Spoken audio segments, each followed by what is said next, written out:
I'm Michelle Feeney. I'm the proud principal of Arbutus Middle School. I see that we have a lot of new folks here and maybe a couple of familiar people joining us as well. I just want to say welcome and thanks for joining us in this crazy COVID situation that we're in. This is certainly not the way that we wanted to meet you for the first time, but I'm glad we have an opportunity to at least get a chance to talk to you and tell you a little bit about the program.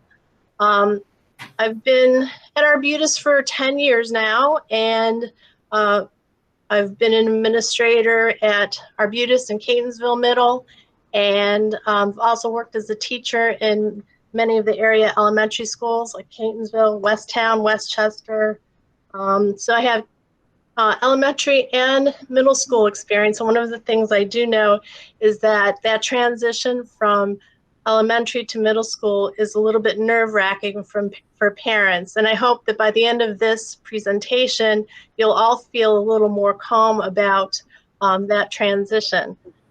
So just a couple things about AMS. AMS has been around for a long time. It is the highest level school in Arbutus. That means there are no high schools in Arbutus. Kind of stops with the middle school, and our school is kind of a hub for everything. We have lots of rec activities held there, and our students feed into Lansdowne or Catonsville. Our feeder elementary schools, we have 6 of them. That's Catonsville, Hillcrest, Westtown, Halethorpe, Relay, and Arbutus Elementary. So we have such a diverse population of students coming to us from both sides of town, and it makes for, believe it or not, a really good mix at our school. A lot of the kind of cliquishness that happens in elementary school dissipates in middle school, which is kind of cool because everybody gets a chance to meet some new friends, and the families get to meet each other. So it works out well. Our school is made up of a 6th grade team that is of elementary trained, middle school trained, and high school trained. So we have folks on our 6th grade team who are fantastic in making sure that our students transition well. Denise Jackson, who you heard just a little bit ago, is our team leader. And I'm going to give it over to Denise so she can start the presentation. And again, we're going to be here for the duration in case you have any questions. So please feel free to put them in the chat as we continue through. Denise? Thank you. So like I was saying, we are going to share, let me find it now. I'm going to share a PowerPoint in just a moment.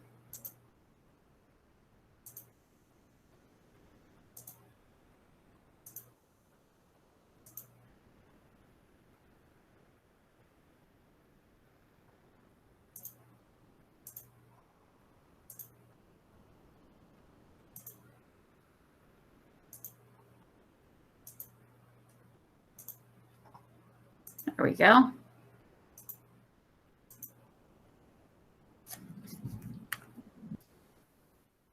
This is our current team for this year. As Ms. Feeney was saying, we have a lot of teachers that are trained as elementary school teachers as well. So we really do work at maintaining that transition from elementary to middle school.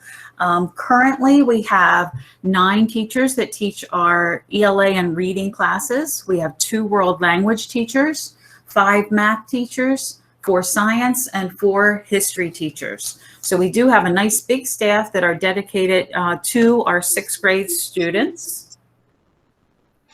This is a typical schedule for 6th graders. If you look at just this first side, the A day, our students have 4 classes in a day. You have to be there by 8 and 5. Oh, so. The building opens at 8:05, and we allow for 10 minutes for the kids to come in. They might need to get a breakfast, go to their locker, put things away, take things out, and then we expect them to be in homeroom at 8:15, and we'll hear announcements.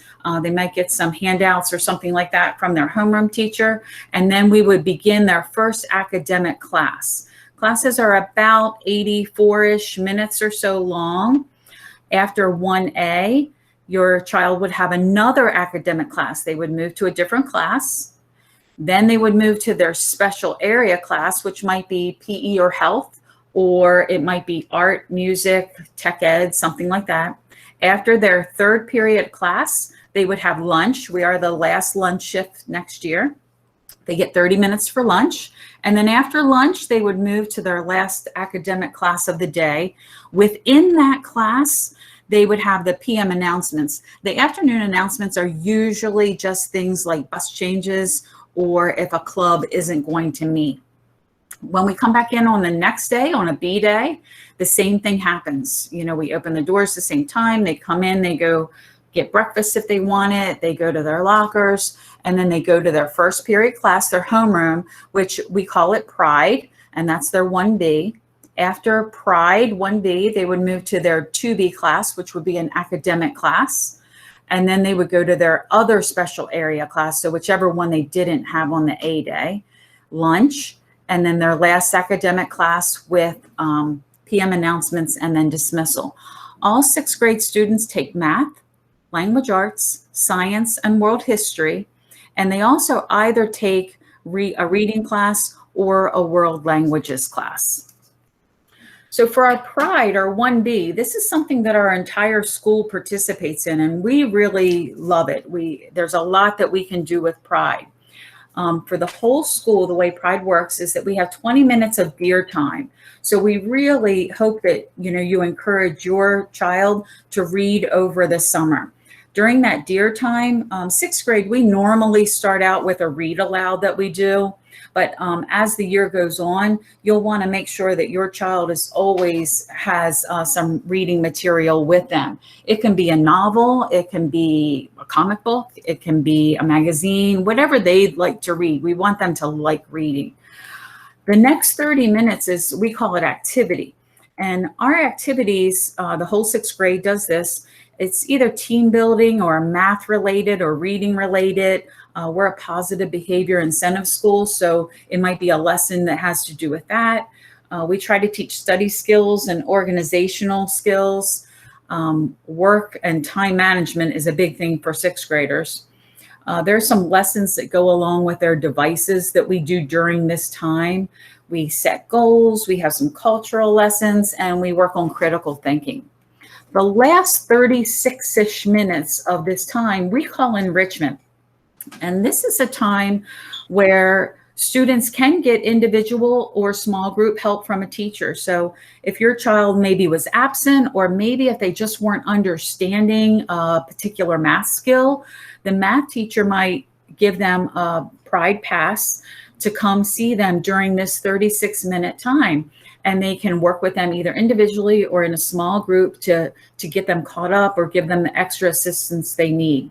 This time is also a time where if your child thinks, oh my gosh, I was in class and I was here and I did it, but I don't understand it, I want more help. They can also ask that whatever teacher if they can come see them during Pride to get some extra help.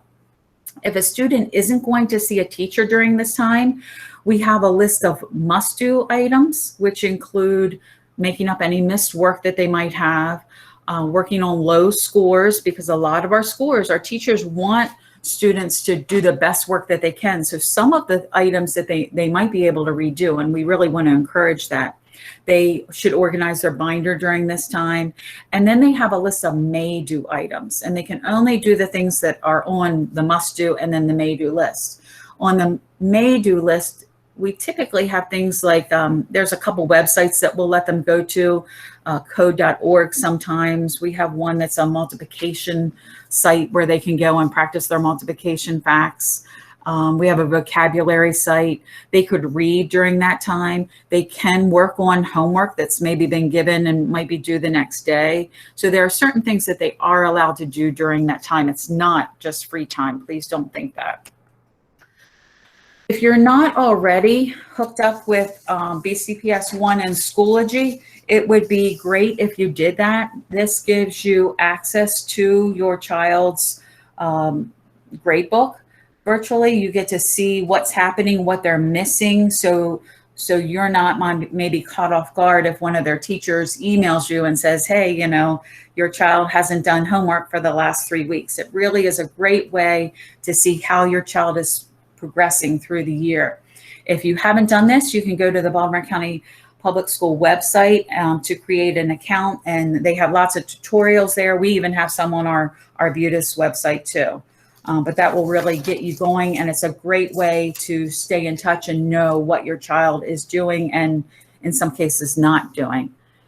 For 6th grade students, we really like to work on student responsibility. Coming from elementary school, we know that, you know, there's a lot of support that's given. I don't want you to think that we don't give them support. We certainly do, but we want them to start understanding that incomplete work, missing work, collecting and completion of their work when they're absent, meeting deadlines, their grades, this is their education, their actions, their behavior, and the student computer, these are their responsibilities. And so we try to start developing an understanding of this. So as the years go on, they'll definitely be more independent students.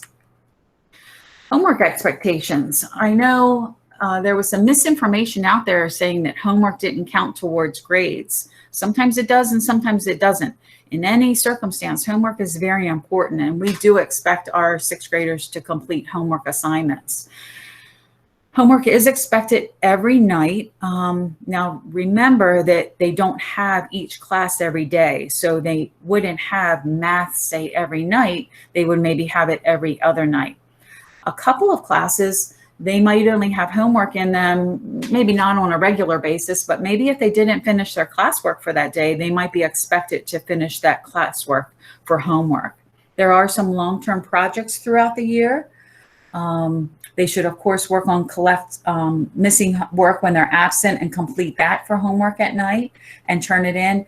And our language arts department, they read novels in that class, and much of that reading is done at home. So please, you know, make sure that you're noticing when they're doing that reading, because that can really impact their classwork grades. Because if they have like a little quiz the next day checking to see what they read, they may not do as well. So you definitely want to stay on top of them for that. We do have a dress code when we're in the building. We don't want shorts and skirts for young ladies, or boys for that matter, to be too short. We typically use the fingertip length rule. So if they put their arms down at their sides, the bottom of their fingertips should really touch their shorts or their skirt. As far as tank tops go, they should be 3 finger sizes, you know, the straps, no bellies showing, no undergarments visible, and that's for both boys and girls. So we want their pants pulled up. No halter tops, no sagging pants, and no hoods up, which is really, that's the one I think we fight the most in school. We really don't want them to have their hoods up. They should have their hoods down going through the school day. Cell phones. Cell phones can definitely be a distraction at school. We give all of our students, as you know, devices, so there really is no need for them to have their cell phone out during the day.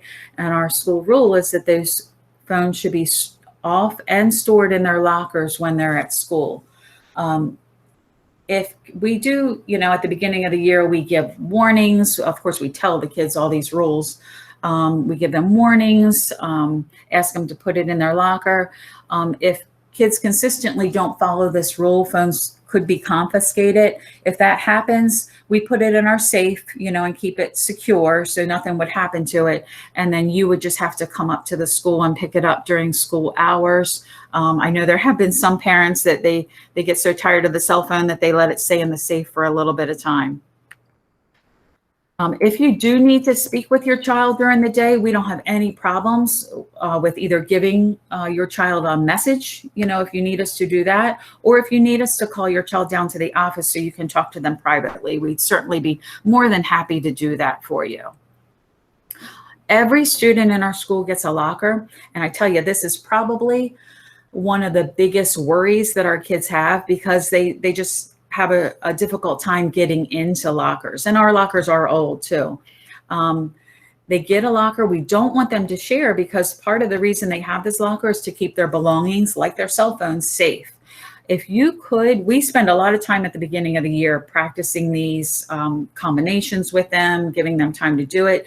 If you can get one of these little padlocks, or if you have one at home, and help your child understand, you know, how you go to the right and then to the left and back to the right, that's how our school lockers work. So if you can practice that with them, that would be of great help for us and for them too. It really eases some of their anxiety. Ms. Edwards, did you want to talk about attendance? Certainly. Hello, everyone. I'm Taylor Edwards. I'm the school counseling department chair, and I also will be the sixth grade counselor next year. I will follow with your students. I'll be their school counselor for sixth grade, seventh grade, and eighth grade. It's nice in the middle school that we get to follow with our students so we can get to know them over the time. A little bit about attendance. So the city of Maryland sets the standard for school attendance is 96% for excellent attendance. 94% for satisfactory means that they're absent no more than 10 days in a year. Typically we see that students do well on the school level if they miss less than 4 days for the entire school year. Students who miss more time than that typically struggle in their classes because they're missing important instructional opportunities when they're just doing makeup work and not engaging in the interactive classroom activities. Obviously, with the current state of things, if your student is experiencing a fever or certain symptoms, we obviously want you to keep them home, take them to the doctor so that they are, you know, seen and getting better. But, you know, if your child happens to miss school, anytime that they're out, could you please send them back with a note? While the little box says the email is not acceptable, they actually have updated the items so that we can accept email from parents. If your child's going to be out, you can always email your child's homeroom teacher, let them know why they're out. And then when your child returns, they can certainly get their missed work, or if they're going to be out for an extended period of time, 3 or more days, you can always call the front office and request that work is collected.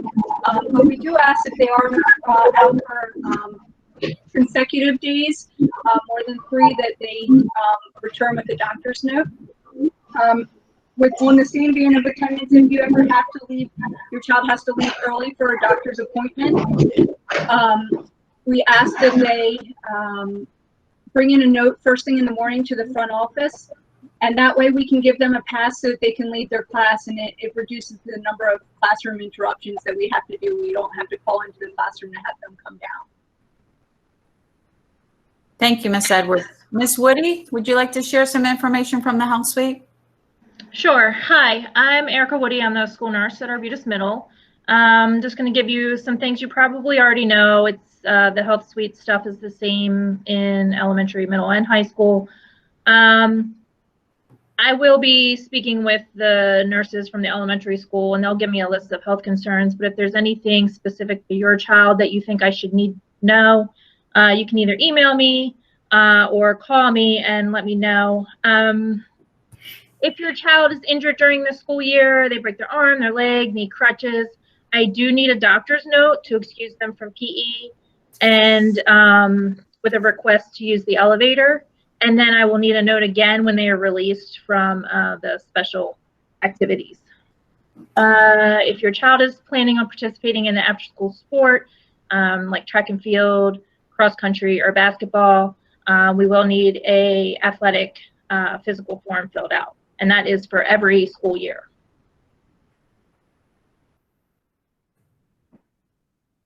If your child needs medication throughout the year during the school day, such as ADHD medication or inhalers for asthma, I do need a medication order form filled out by you and the physician. A new order form is required every school year. If your child is mature enough to carry their own inhaler in school with them or EpiPen, they still need an order form, and it needs to be signed by the doctor that they can carry themselves, also signed by you that you give your child permission to carry their own medication.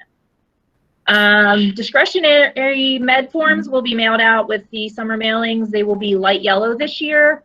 Fill those out. That gives me permission to give things such as Tylenol, Tums, Benadryl, without having to call you every time that your child would need those. Immunizations, your children should all be up to date for 6th grade. They will, for 7th grade, need a booster shot for Tdap and meningococcal. Anytime your child gets any kind of immunization, if you could send me documentation so that I can update their records online, that would be great. Like I said, all of their information should carry over from the elementary school, so you should be all set for this year. If you need to contact me, there's my contact information. Best way is to email me in this time. You can call the office phone and leave me a voicemail, and it will shoot me an email, and I can get back to you. If you have any specific questions, you can email me. Thank you, Ms. Woody. Thank you. Mr. Weiner? Thanks, Ms. Jackson. I'm one of the health and PE teachers at Arbutus. Nice to see everybody. Just a couple of quick things about PE. I'll actually talk to you like we will be in school next year, just to kind of give you some of the new things that you'll need to know about health and PE as a middle schooler. Probably the biggest worry or concern, or the newest thing that your students will experience, is the locker room and having to change. What we require is a PE uniform for class. We make it extremely simple. An athletic t-shirt, obviously weather and temperatures according, sweatshirts, athletic bottoms. We will, once we can kind of figure out kind of where we're going and where we'll be for the fall, we'll sell our Arbutus Middle School PE uniform shirts. I do not have information. It'll kind of be coming along as more details come out for next year. But we will certainly spread the word when those will be made available. So they will need a uniform. We do ask, obviously our students are changing as they're getting older. Deodorant when we go into the locker rooms, stick deodorants. We tell the kids all the time, but it kind of goes in one ear and out the other because they're middle schoolers now, and that's kind of what happens sometimes. But stick deodorant in the locker rooms, because aerosol sprays, they're just not good for anybody in a closed room like a locker room. So they can carry their sneakers and their PE clothing in a string bag or like a plastic shopping bag with them to class. We do ask that all their personal belongings, binders, devices, cell phones, they are all left in their school lockers, their upstairs locker. And they will have time in the locker room to, again, bring their string bag. They get changed in the locker room, and then they'll go up to the gym and we get class started from there. Again, we'll kind of see how things go for next year. One thing I do want to mention as well, your student will have 3/4 of PE, and they will have 1/4 of health. And there is a health rotation that we go over with the students at the beginning of the year, where there's one class that starts with Miss Myers for health, and they kind of rotate through all the other PE teachers depending on the quarter and depending on which classes rotate out for that quarter of health.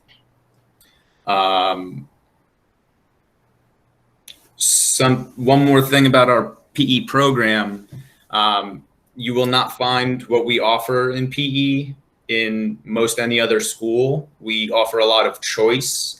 We give our students the choice to pick their units. Normally we try to offer at least one team sport and one individual activity each time we rotate through our units, usually about a 3-week unit, depending on the time of the year and the space that we have. But they do often get choice of what they are able to participate in. And again, that kind of information and choice, we let the students know kind of as we get to our new units and how the signups go and all that kind of good stuff. Thank you, Mr. Weiner. Ms. Boyle, are you around? Can you talk about music and the other special areas? Ms. Boyle? I was silent, sorry. Which is not my usual state, actually. No, it's not. So sixth grade, this is, they're coming from 6 different elementary schools, and we take them where they are, and we take them as far as we can take them. So wherever they come in, we will meet them where they are.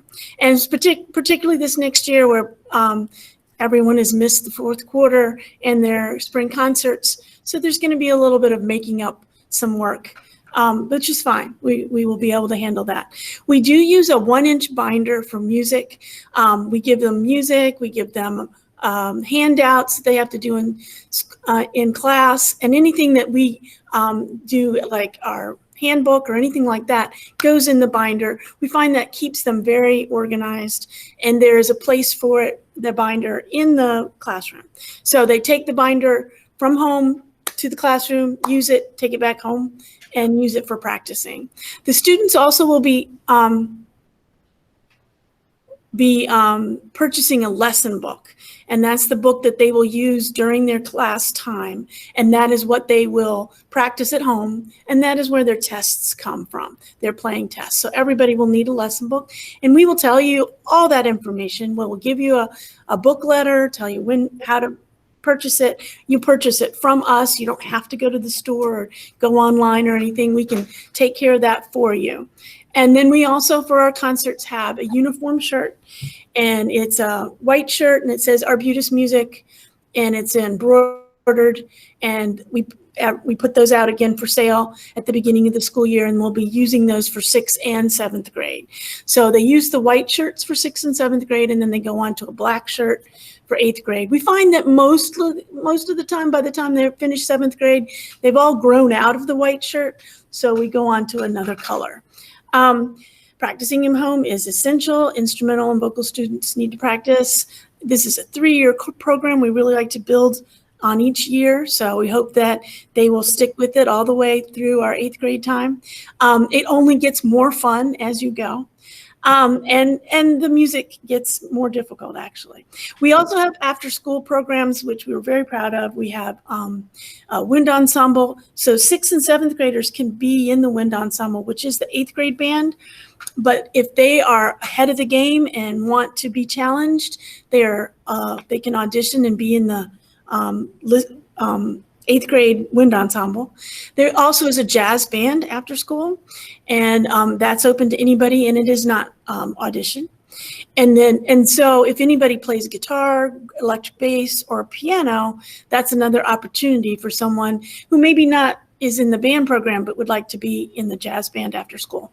And then there's the if we think we might be able to do a guitar and ukulele class or club after school, and the festival choir. And the festival choir is also something that a lot of my band students actually are in the festival choir because they also would like to sing, but they do that after school. And the festival choir is one of the groups that goes out on the field trips and goes to competitions and stuff. And that's an audition too. So we have things during the school day and we have things after school, so everybody can get a chance to be in music. Thank you, Ms. Boyle. How about some art information? Okay, art is a wonderful way for students to explore their creativity. They have to have a pencil. Forget about I can't draw. They will take you from wherever you are to wherever you need to be. It's mainly about effort, and the materials that you will need, drawing, you're going to need a sketchbook, and you're going to need some pencils. I'm going to just leave that up there I don't need to read it to you, right? They can see it, right, Denise? And we're going to put this on our website as well. Okay, so just take a second to read through that in terms of what you would need, the colored pencils, the other pencils. But they do a lot of different units in drawing, painting, printmaking, sculptures. We also are thinking about being able to have art shows, maybe during our concert time. And then if there are any art experiences outside the building, we try to promote our kids to do that as well. There is a GT art. I don't know if this is on here.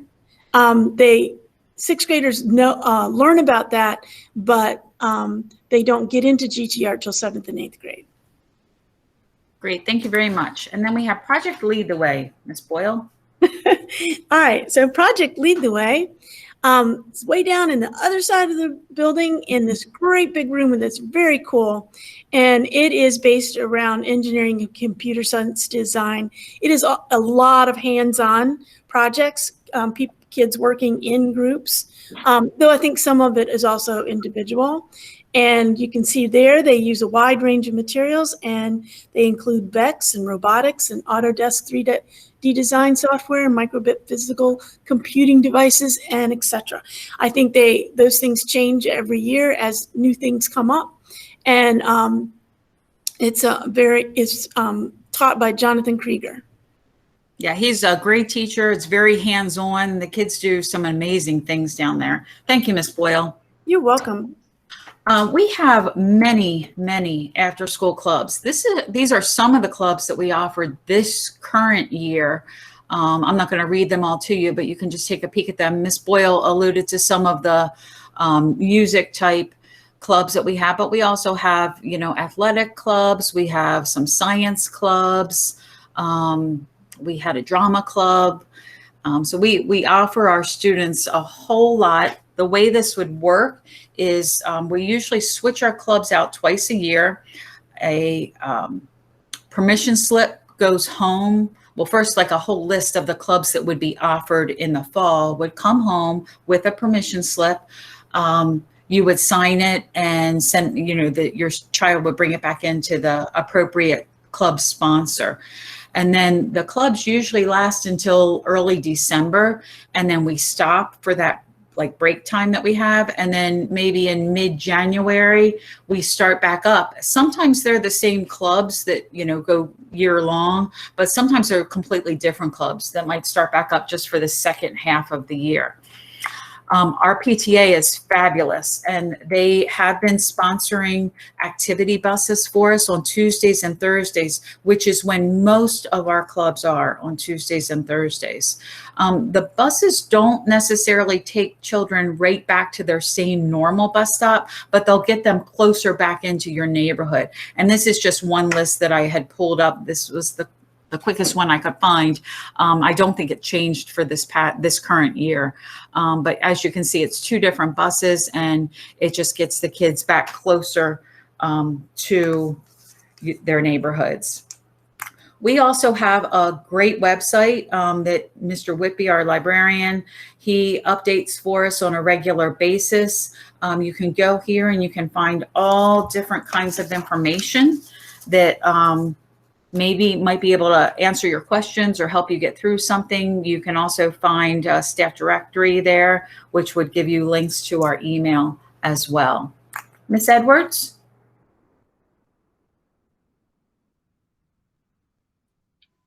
Yes, I'm here.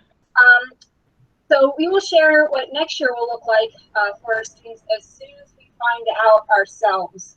Directives get passed down from Maryland State Department of Education on BCPS, and then BCPS will ultimately communicate that decision to the families as well as the staff at the same time. If we begin the year remotely, we will be sure to explain expectations and answer any questions for students and parents once we receive that information. Please be sure to mark your calendar for Friday, September 4th.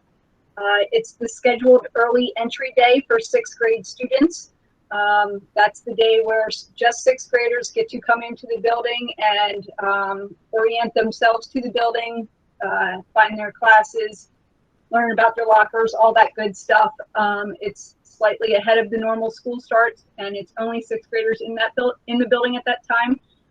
They do offer bus service on that day, and the students do receive a lunch on that day. It is typically a half day. More information regarding the early entry day will be included in the summer mailing, which is scheduled to come out in mid-August.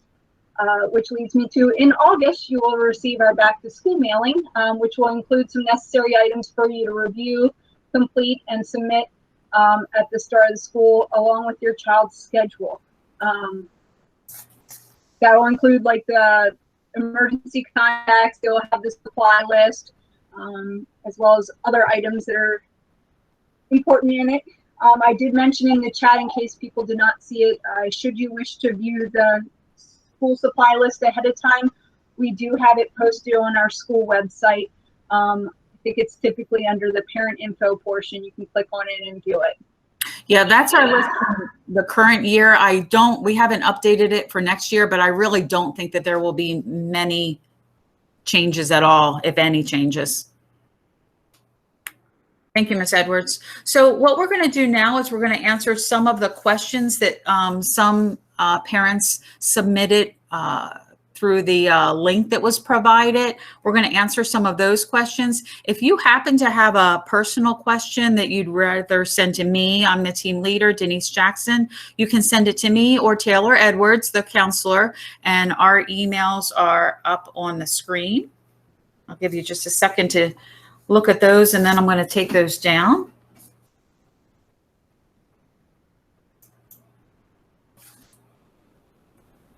So Ms. Feeney, did you want to start with your questions that you received? Sure.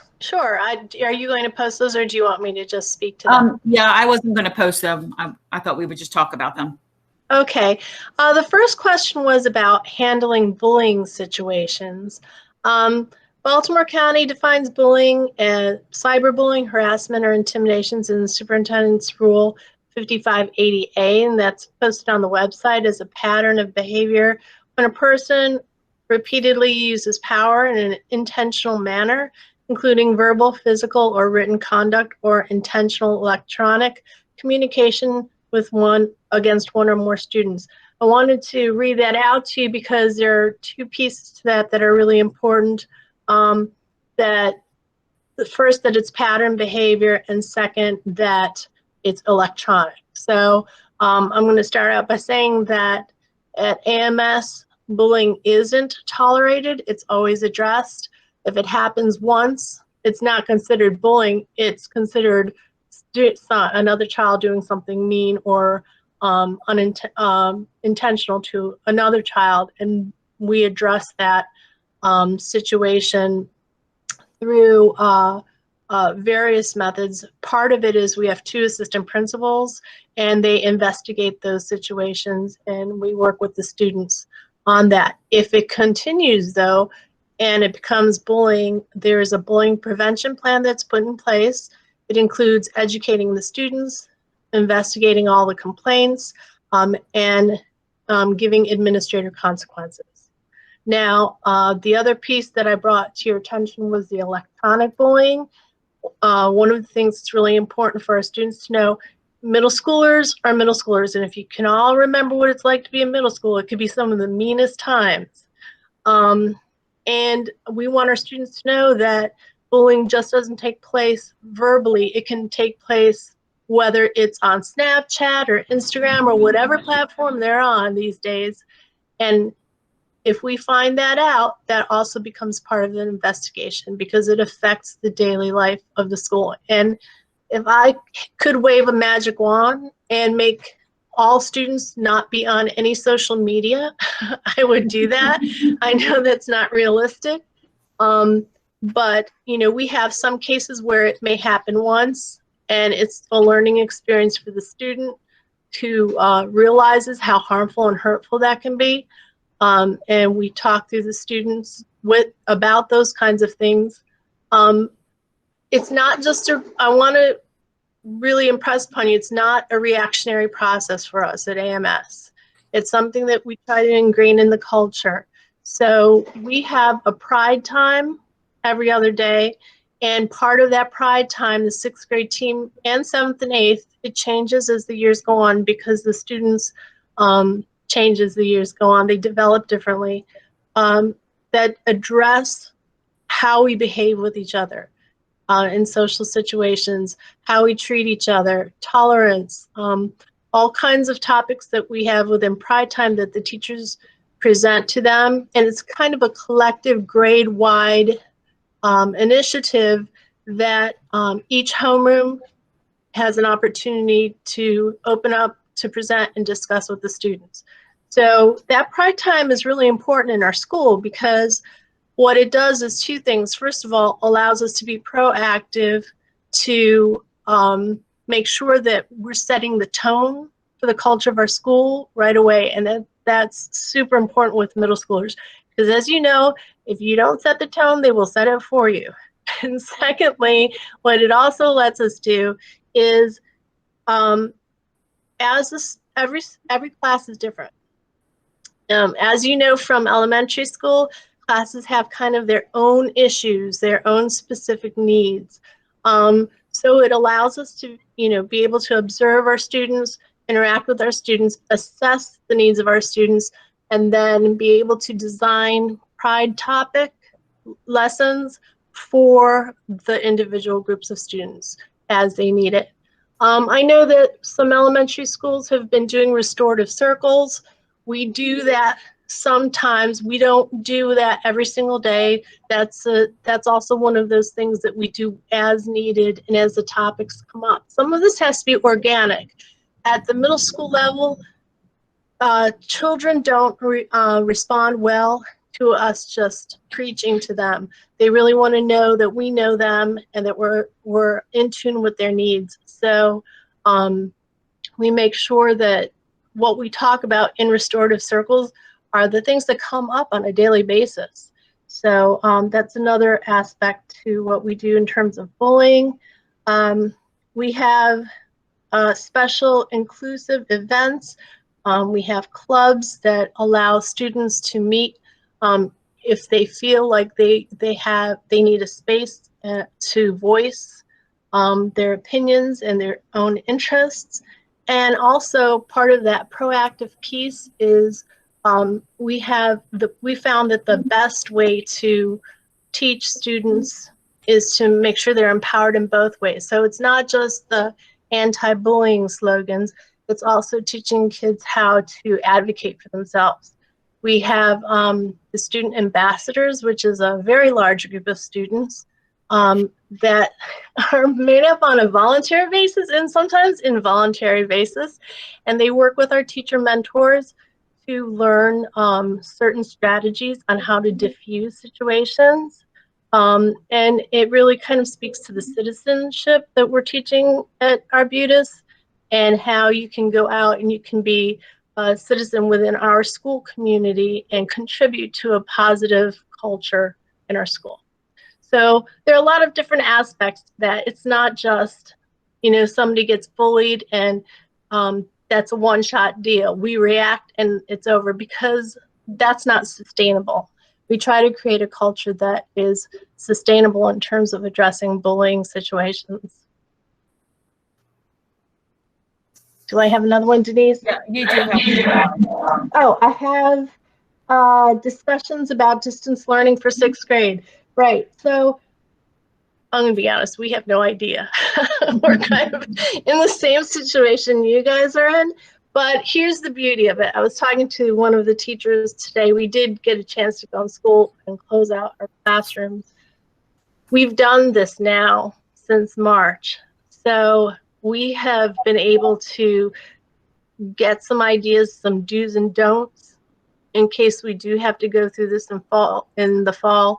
And we were talking just the other day at our last faculty meeting about how we envision, should we have to go online in the fall, kind of reimagining and reculturing our school through this kind of visual platform. And it is a little bit awkward, like you're my parents for next year and I can't really see you, and it's really hard to do that. So part of the conversation is how do we make those connections to our new incoming 6th grade students. The 7th graders and the 8th graders, they're on a roll. They know us. They know what our expectations are. So, we'll be talking more about that as a staff. We see our parents, especially in this kind of situation, we need you more than ever as partners in education for our students. I didn't say this at the beginning, but I'm going to say it now. I commend each and every one of you for getting online today and joining our meetings. I know some of you may not be used to this platform, but we're all kind of learning together. So thank you for that. And, we will keep in contact with you. Please put in the chat any ideas you may have, and I'll certainly take those with me and make sure that we relate that to the rest of the staff for ideas for next year.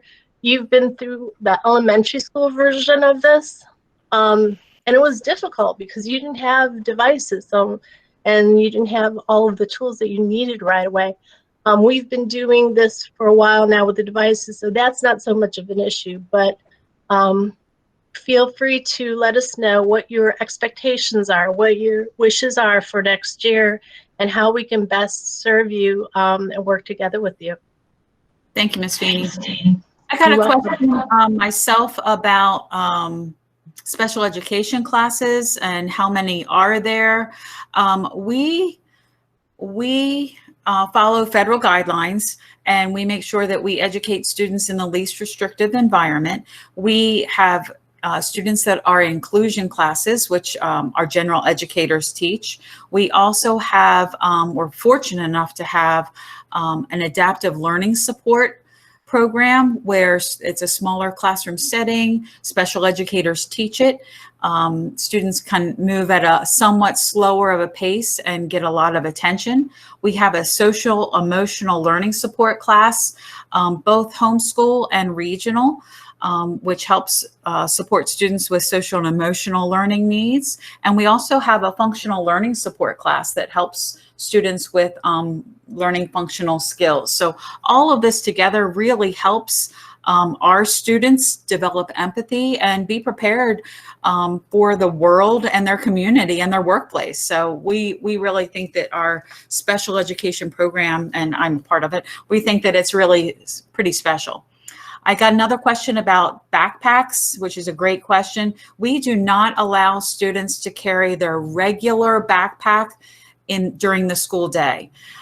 We do allow and encourage them to use those string backpacks, the ones with the thin straps. They tend to be a lot smaller, so they take up less space, but it is good for students to be able to contain their pencils, their pens, all their belongings. So if you can, string backpack is the great thing for them to carry around during the day. And as Mr. Weiner said, it would be nice if they had a special one for just their gym clothes that they could take down with them to the locker room. We also do allow purses to be carried during the day. We got another question about will incoming 6th grade students be issued Chromebooks if they did not receive one for the virtual learning while in 5th grade? It's our understanding that all 5th grade students should have gotten a BCPS device sent to them through the mail back in May. However, if a student did not get one when they come to 6th grade, I'm sure that there is a process in place for us to get your child a device, whether we're in the building or not in the building. And the last question I had was lunch is long, and this schedule for your 6th grade students, this will be their schedule for 6th grade, 7th grade, and 8th grade.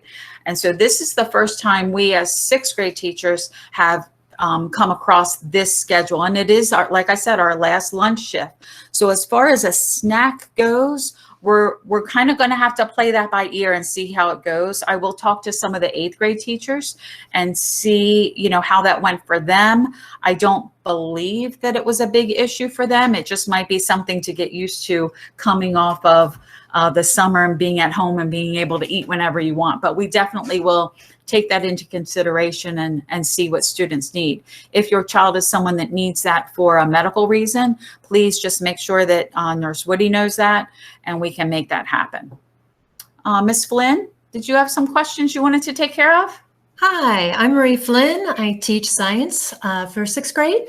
I've been at Arbutus for 11 years and love it. So I have 2 questions I'm going to answer here. The first one was, are there any science-related clubs? And the answer is yes. We have, this past year, we had Women in STEM, Robotics, Green School, Recycling, Creative Coders, Now, our clubs do change based on student interest and sponsorship. So most likely several of those will be there, but maybe one or two may change for next year. The other question was, are there African American groups in the school available for students? And we don't have a specific club for African American groups this past year. However, this is something, as I just said, can change. So if we have student interest and sponsors, we can change and change it around and add in what will respond well to our population. Thank you. Ms. Edwards?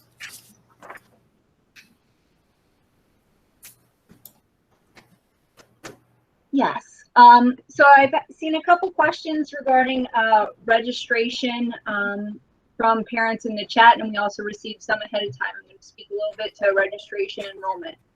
The first question was, do we have to do anything more for registration than the people we filled out a few months ago? At this time, no additional information needs to be submitted to Arbutus Middle School in order to register your child for their middle school classes. In August, you'll receive our back to school mailing, which will include those other necessary items for you to complete. There may be further information coming out from your elementary schools regarding items you might need to submit to them for residency and whatnot. Keep an eye out for that, but it's nothing necessarily needed from Arbutus Middle School. Another question I got was, is there anything we must do to register our kids for school? If your child is currently registered for Baltimore County Public Elementary School, they will automatically roll over into Arbutus Middle School system. So you don't need to complete any enrollment or registration paperwork. They'll automatically at the end of July be rolling over into the Arbutus Middle School system, and then their files will be transferred over to our school. Someone submitted a question saying, I've seen somewhere that registration is open to register students. My son will be a 6th grader, and I'm not sure what classes he will need to register for. Is this something we need to do from home, or something that he will get help from the school with? The registration item being referred to is related to registering and enrolling students who are new to the BCPS school system.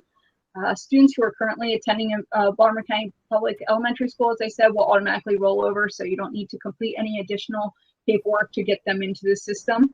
That enrollment item is for if they weren't in the system already. Middle school students are, at this point, all of the incoming 6th graders are registered for their content classes, language arts, math, world cultures, science, and reading, using recommendations we've received from their elementary school, specifically the 5th grade teachers. At this time, no additional information is needed to get them enrolled in those classes. I have just completed my wrapping up of my articulation meetings with the 5th grade teachers to verify the information that they submitted to us earlier in the year. That is all set. I had a question, when will we find out what special our 6th grader is in, whether or not they have music, art, tech ed, band, etc. The schedules will be mailed out to students around the middle of August. If my student did not select their electives, what is the process for this in order to avoid being placed in a class that they're not interested in? At this point in time, we've entered elective course selections for all of our incoming 6th graders. If we were missing information for any of our students, we reached out to the feeder elementary schools so that the feeder elementary school could touch base with the student and get their selection. Ms. Edwards, can I jump in there for a second? I'm sorry, I'm giving you feedback, but just in terms of transition year, since 5th to 6th is a transition year, all of the feeder schools are responsible for re-verification. So that means when you have to show them the mail and all of that, remember? So if you feel like, uh-oh, I don't think I did that yet, now's a good time to do it. So just go back to your feeder school and they will verify you. And that's when Ms. Edwards said it will roll over then for our school, just to clarify that for you. And that residency deadline is July 31st. So correct. You have time to get that information to your elementary school. If we're, sorry, I lost. If you have any questions about your child's elective choice, you're welcome to email myself or Ms. Jones, the assistant principal. Both her and I kind of tag team the scheduling aspect, but as far as I said, we have elective information entered for all of our incoming 6th graders at this point in time. Yeah, she told me today that nearly everyone was able to get their first choice selection. So that's a good thing. And I think that is all the questions. There was one other one. It was kind of a repeat. When will they learn their schedules? As I stated, that'll be the middle of August is when we send our mailing. And I had someone say we've not received the registration papers. Is it possible to register my student for next year online? There were no necessary registration papers that you need to get. The only thing was that course enrollment form where they selected their elective.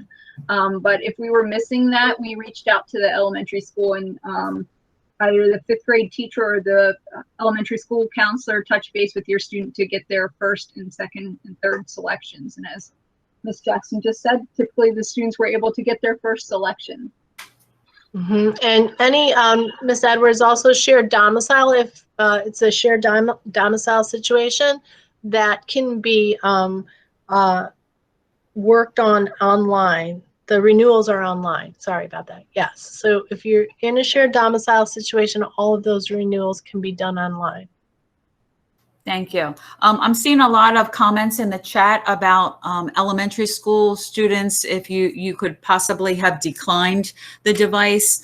I'll make sure to check in with the Office of Technology just to make sure that when 6th grade starts that we will have access to devices for all 6th grade students that need them coming from elementary school.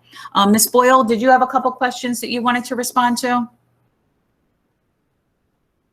I didn't see any questions, but one of the things that I did not mention earlier is that we do have school instruments available, and particularly the large ones. I don't know what our process will be in terms of giving those out or having those available, but we do have them. So if anybody was wondering about, tubas or basses or cellos, that we do have that. Great, thanks. Mr. Weiner? Yeah, one question that came up was if the locker rooms and the gym, how regularly they're cleaned. Our custodial staff, who I would put them up against any custodial staff in the county, they are very particular and they go through the locker rooms and the gym daily. I would have to assume even when we're not there, they're still going through. I was in there today and things were they were spotless. So it is a daily occurrence that the gym is getting swept and cleaned, and the locker rooms are also getting swept and cleaned. Great, thank you very much. Ms. Dell, did you have any questions that need to be answered by any of the staff? I do have a couple additional questions in the chat. It looks like we have one question about, hold on, sorry, let me find it. Mm-hmm.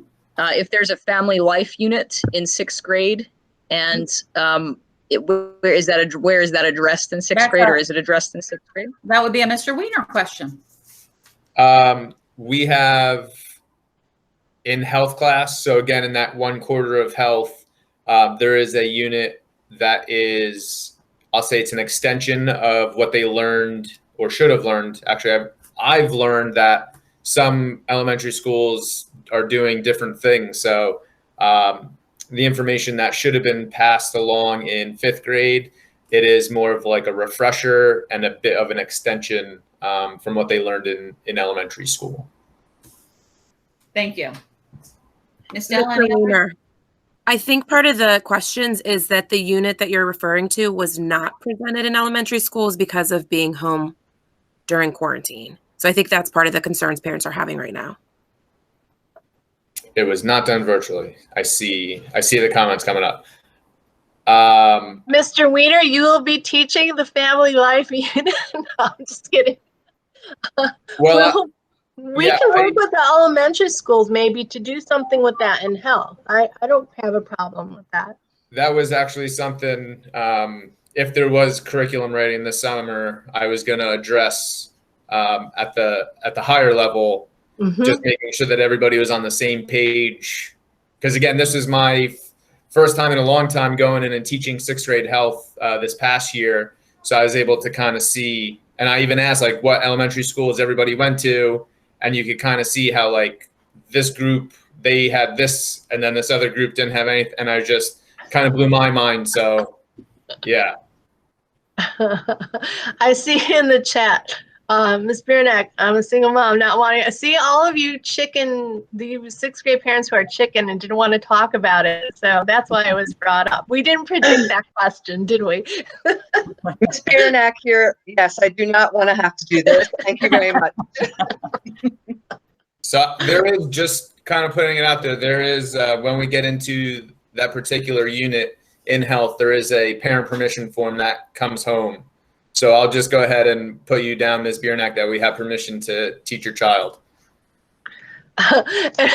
And we can also, if this is something that we work out with our health curriculum people, and we can work it out, we're pretty well versed. I think every single one of our PE teachers took that health training, but we will let the parents know, so it won't be like, oh, you know, your child comes home that day and says, guess what we're learning? Because I know that, again, this is a partnership. I know that you guys want to be there to support the conversations that they have in school. So we'll let you know. Thanks. Ms. Dell, any other questions?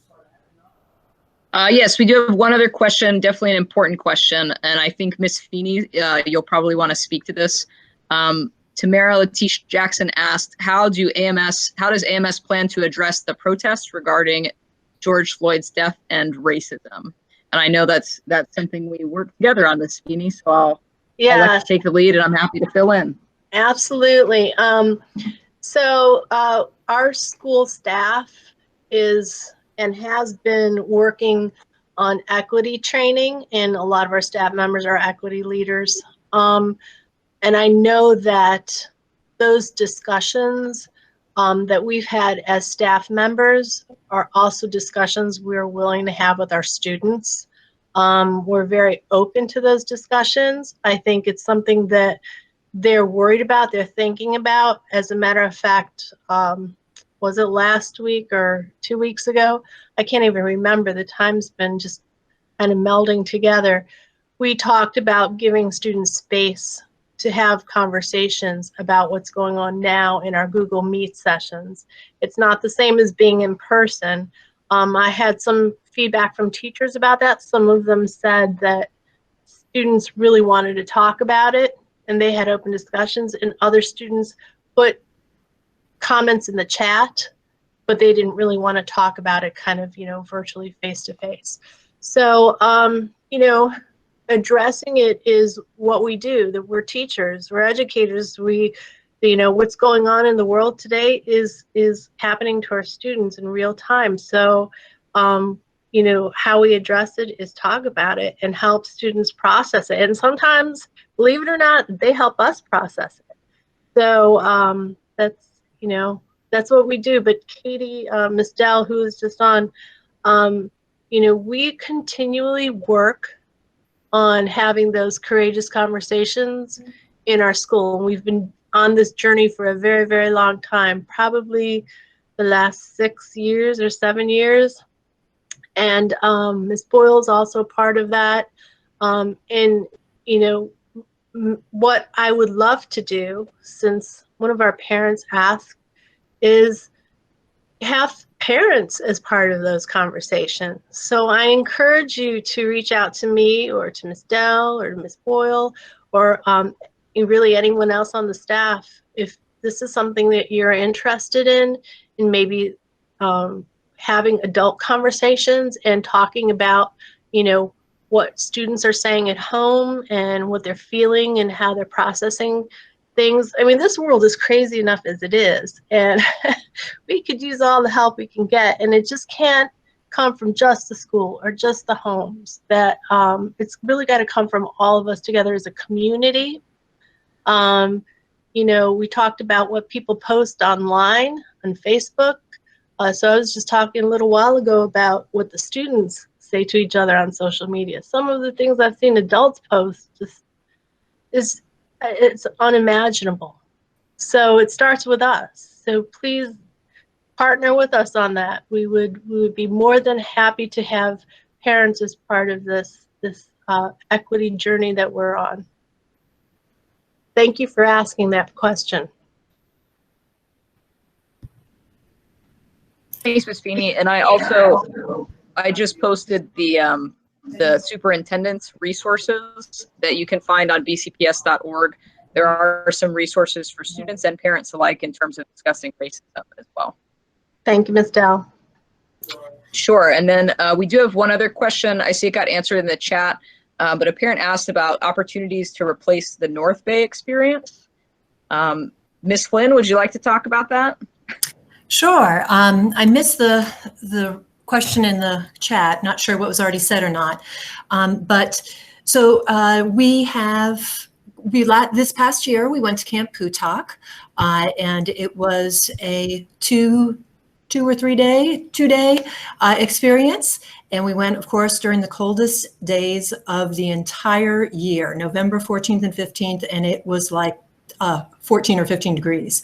We still managed to have a great time, did a lot of science experience. The day was extended, and it was a great activity.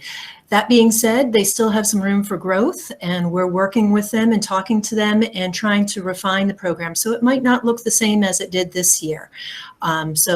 And of course, with COVID, we will have to wait and see what we are able to do that can also change situations of that. So we do have a opportunity to get out there and do some field science.